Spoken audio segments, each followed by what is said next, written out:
মুসলমান, তুমি আবার খালিদ বিন ওয়ালিদের ভূমিকা পালন করে, হুসাইন আহমদ মাদানির ভূমিকা পালন করে, তারেক বিন জিয়াদের ভূমিকা পালন করে, তুমি শাহজালাল মুজাররদে ইয়ামুনির ভূমিকা পালন করে, তুমি যদি আল্লাহু আকবারের দড়ি দিতে পারতা, আউল ফাউল বাউলরা মুসলমানদের আল্লাহকে নিয়ে কথা বলার সাহস পেত না। জুড়ে বলুন ঠিক কিনা?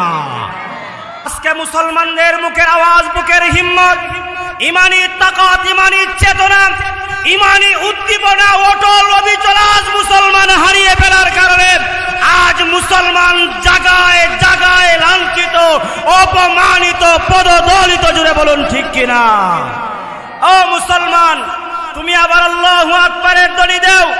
এক আমেরিকা কেন, এক ভারত কেন, লক্ষ ভারত, লক্ষ মোদি, লক্ষ আমেরিকা মুসলমানদের সামনে সেজদায় পড়তে বাধ্য হবে। জুড়ে বলুন ঠিক কিনা?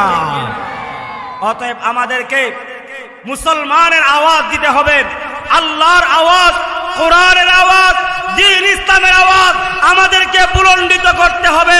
একটা জবানও বন্ধ রাখবেন না, জোরে আওয়াজ দিয়ে বলি আল্লাহু আকবার।